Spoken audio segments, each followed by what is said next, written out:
Assalamualaikum warahmatullahi wabarakatuh.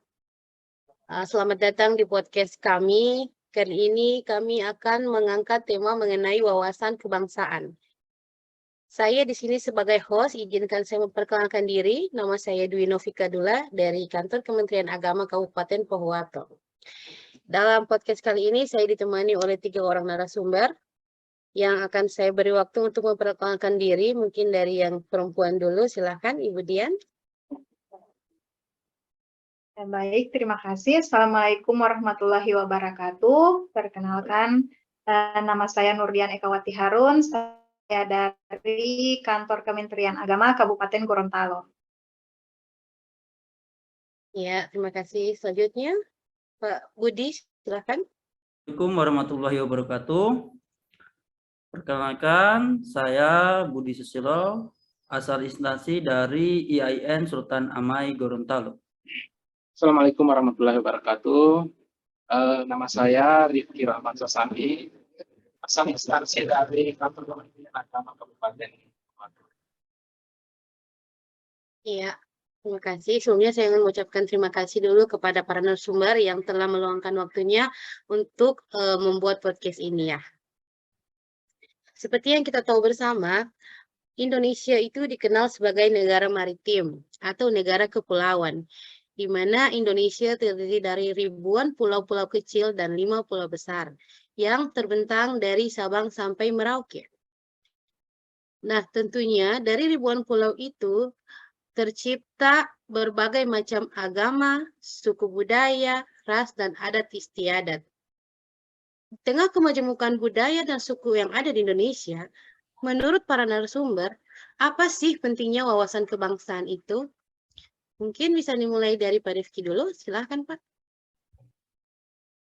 Terima kasih. Wawasan kebangsaan sebagai fundamental yang sangat diperlukan oleh setiap warga negara, karena wawasan kebangsaan itu mengatur hal-hal yang prinsipil terkait dengan konsensus dasar seperti Pancasila, di mana di dalam nilai-nilai Pancasila itu mengatur tentang kemajemukan, ketuhanan, persatuan, dan kesatuan. Mungkin seperti itu dari saya. Kalau menurut Bu Dian gimana Bu? Menurut saya, wawasan kebangsaan itu memang diperlukan kita bangsa Indonesia dalam menjalani kehidupan sosial begitu. Karena kita sebagai bangsa Indonesia merupakan bangsa yang majemuk, sehingga wawasan kebangsaan itu memang harus diperlukan. Saya kira seperti itu. Iya. Kalau Pak Budi gimana Pak menurut Bapak? Ya, kalau menurut saya mengenai apa itu wawasan kebangsaan, yang saya pahami, wawasan kebangsaan itu cara pandang kita dalam berbangsa dan bernegara. Bagaimana kita melihat, bagaimana cara kita menjalani dalam kehidupan sehari-hari itu, tata cara, perlakuan dalam kehidupan berbangsa dan bernegara. Iya, baik, terima kasih. Jika melihat keadaan yang sekarang, perbedaan budaya itu sangat dekat dengan kita, ya. Dalam kehidupan sehari-hari, kita dekat dengan perbedaan itu, baik dari segi agama, budaya, suku. Dalam kompleks tempat tinggal saja, itu bisa banyak suku yang mendiami tempat tersebut. Nah, menurut pendapat Bapak, gimana sih caranya kita menyikapi hal itu? Ya, kita melihat perbedaan itu bukan sebagai suatu ancaman, tapi sebagai suatu rahmat, bahwa memang kita ditakdirkan hidup di dunia ini memang berbeda. Jadi Indonesia sudah pas menempatkan Bhinneka Tunggal Ika dalam kehidupan sehari-hari. Kita berbeda-beda tetapi kita tetap satu dalam bingkai Negara Kesatuan Republik Indonesia. Nah, kalau menurut Pak Rifki gimana Pak melihat perbedaan yang ada ini? Perbedaan yang ada di negara kita adalah sebagai bentuk keunikan. Justru dengan adanya perbedaan, dengan adanya beragam warna itu akan lebih memperindah. Tapi untuk dengan timbulnya rasa memperindah itu, maka kembali ke memperkuat wawasan kebangsaan dari masing-masing person. Iya, benar sekali. Sekarang mungkin saya ingin dengar dari Ibu Dian, gimana Bu? Sudah disampaikan Bapak-Bapak tadi, perbedaan budaya itu merupakan suatu rahmat dan juga suatu yang unik. Dan saya mau tambahkan itu juga merupakan sebuah tambahan kekayaan budaya untuk negara kita. Itu bisa menjadi sebuah nilai tambah bagi bangsa kita, di mana keanekaragaman budaya itu tidak semua negara memiliki. Jadi dengan adanya perbedaan budaya ini bukan menjadi penghalang ya Bu ya Pak, Ya. tapi Betul, dengan adanya betul. perbedaan itu harus lebih mempererat ya, mempersatukan kita bangsa Indonesia ya. Ya seperti ibaratnya magnet, jika kutubnya yang sama saling berdekatan akan tolak menolak, tapi jika kutubnya berbeda mungkin kan akan saling tarik menarik, akan melekat erat. Nah, begitu juga dengan bangsa Indonesia. Dengan adanya perbedaan akan mempererat hubungan dalam kehidupan kita sehari-hari. Oke, di sini saya mau tahu. Coba deh dari Bu Dian. Bu Dian ini asalnya dari mana? Kalau saya asli Gorontalo. Tepatnya itu di Kabupaten Bone Bolango, di Kecamatan Tilong Kagila. Bone Bolango. Apa sih Bu yang menarik dari Bone Bolango? Yang jadi ikon sekarang itu Center Point. Kemudian juga kita punya Taman Nasional Bogani Nani Wartabone. Ya, ada juga wisata hiu paus di Desa Botubarani. Yang saya tahu dari Bone Bolango itu adalah terkenal dengan pejuangnya, yaitu Pak Nani Wartabone ya, yang berasal dari Bone Bolango, yang ikut memperjuangkan kemerdekaan Indonesia. Iya, kalau dari Pak Rifki sendiri, Pak Rifki asalnya dari mana, Pak? Asal dari Kabupaten Gorontalo. Kalau dari saya, Kabupaten Gorontalo, hanya memang orang tua ada campuran dua suku. Ayah saya dari Minahasa, kemudian ibu dari Gorontalo. Terus bagaimana, Pak, menyatukan dua budaya yang berbeda dalam satu rumah itu? Saya sangat bersyukur orang tua berlatar belakang dua budaya yang berbeda. Dengan adanya budaya yang berbeda tersebut akan semakin memperkaya hasanah tentang budaya-budaya yang ada di baik yang ada di Gorontalo maupun Minahasa, baik dari tradisi Huyula mungkin yang lebih kita kenal dengan istilah gotong royong, begitu juga dengan budaya-budaya yang ada di Minahasa. Oke, kalau dari Pak Budi sendiri, kalau saya lihat dari namanya Jawa ya, Pak? Ya, Asalnya. betul sekali, Bu. Betul sekali. Kalau saya itu suku asli Jawa. Asalnya itu dari Sulawesi Tengah. Tapi saya belum pernah ke Jawa. Alhamdulillah orang tua dua-duanya ayah ibu itu orang Jawa, suku Jawa. Itu. Jadi mungkin dulunya orang tua Bapak itu dari Jawa bertransmigrasi ke Sulawesi Tengah ya. Iya. Terus bapaknya lahir di situ. Iya, jadi lebih dekat malah dengan budaya dari Sulawesi Tengah, begitu Pak? Iya, lebih dekat dengan budaya Sulawesi Tengah. Apa yang menarik dari sana, Pak? Mungkin bisa di-share ke kami yang di sini supaya bisa saling berbagi. Di Sulawesi Tengah itu banyak destinasi, Bu. Ya, di sana ada kalau tempat ada namanya air terjun Wera, kemudian destinasi bersejarah, kemudian ada juga di sana peninggalan megalitikum, patung besar yang terbuat dari batu, banyak. Di sana banyak sekali destinasi. Bapak dari Sulawesi Tengah ke Gorontalo karena lulus CPNS atau memang sudah lama tinggal di sini, Pak? Saya pertama kali nih datang ke Gorontalo. Jadi karena memang lulus CPNS dan mengambil penempatannya di Gorontalo.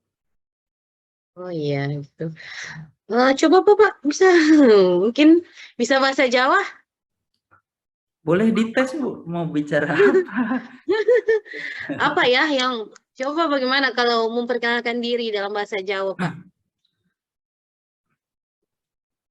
Ya seperti biasa, penerakan kalau nama itu jenengku Budi Susilo, aku Songkot Sulawesi Tengah, seperti itu.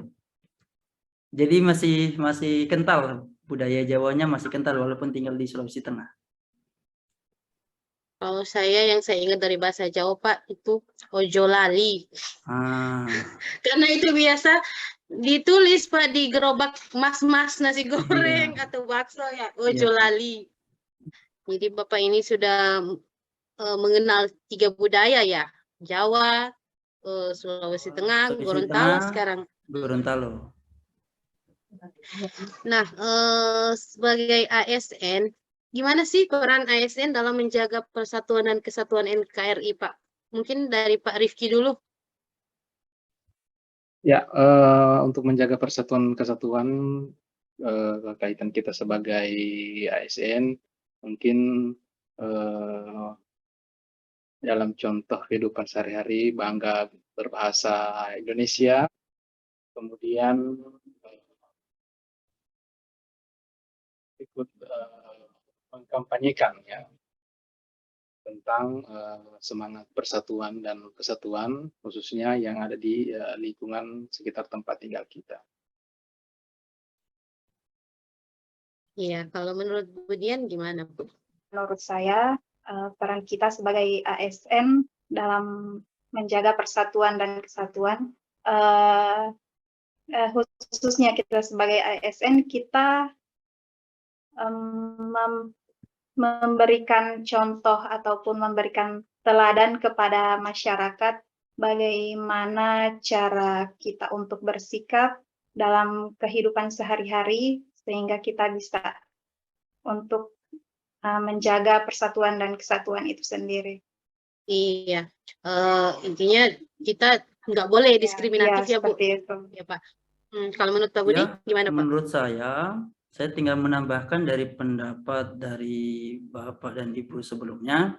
Jadi kalau menurut saya sebagai ASN ya kita harus jadi panutan sesuai dengan core values atau perilaku ber-ASN, yaitu berakhlak. Ya kita harus memberikan pelayanan kepada publik dengan baik, kita harus akuntabel, bertanggung jawab, kemudian juga tidak membedakan antara satu dengan yang lain. Itu. Iya, kalau melihat kondisi sekarang ya Pak, Indonesia itu justru lebih banyak budaya asing yang masuk. Ya bisa kita lihat kan anak-anak muda sekarang lebih menggilai Korea, terus budaya-budaya Barat juga lebih banyak diserap di Indonesia ini. Ya, kalau menurut Bapak dan Ibu itu gimana pengaruhnya? Ya, saya duluan Bu ya. Kalau dari saya, budaya yang masuk ke Indonesia sebagai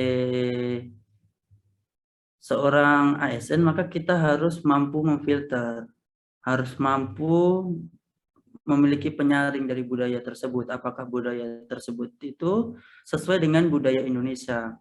Jadi sebagai seorang ASN kita juga harus memberikan pengetahuan dan mencintai produk-produk ataupun gaya hidup Indonesia, bahwa kita itu memiliki loh pakaian khas batik sebagai ciri khas bangsa Indonesia. Iya, jangan sampai maksudnya sudah diklaim negara lain lagi baru kita gembar-gemborkan itu milik kita ya Pak. Iya, betul. Kalau dari Pak Rifki sendiri gimana Pak? Menyikapi hal ini. Terkait dengan adanya budaya-budaya yang masuk, tentu kita harus memilah. Tidak semua budaya-budaya itu, apalagi yang menjadi tren itu harus kita ikuti. Kalaupun itu bertentangan dengan norma hukum, norma etika, ataupun norma agama, khususnya kita ASN yang ada di Kementerian Agama, maka tentu haruslah budaya tersebut tidak kita ikuti. Seperti itu. Oke, ini mungkin akan jadi pertanyaan terakhir ya buat Bapak dan Ibu.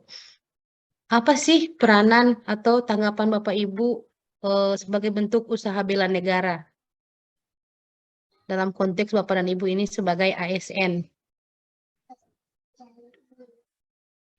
Dari Bu Dian dulu, silahkan Bu. Menurut saya itu kita sebagai ASN harus benar memahami nilai-nilai dari bela negara itu sendiri ya. Dan kita harus mewujudkannya dalam kehidupan kita sehari-hari, terutama kita sebagai ASN. Dalam bela negara itu ada tentang pengorbanan, di mana kita sebagai ASN harus mengedepankan tugas negara atau tugas dari instansi dibanding kepentingan pribadi kita. Seperti itu. Iya, kalau dari Pak Rifki gimana Pak? Wujud pengawalan bela negara kaitan dengan fungsi sebagai ASN, kita mungkin meneruskan apa yang sudah diperjuangkan oleh para pahlawan dengan cara dalam hal mengerjakan tugas kita di kantor tentu harus profesional sesuai dengan apa yang menjadi harapan dari komitmen berakhlak ASN. Kemudian dalam hal-hal yang nyata yang lainnya, mungkin dalam setiap peringatan hari-hari besar nasional kita ikut berpartisipasi, seperti halnya kemarin pada saat memeriahkan Hari Kemerdekaan RI yang ke-77.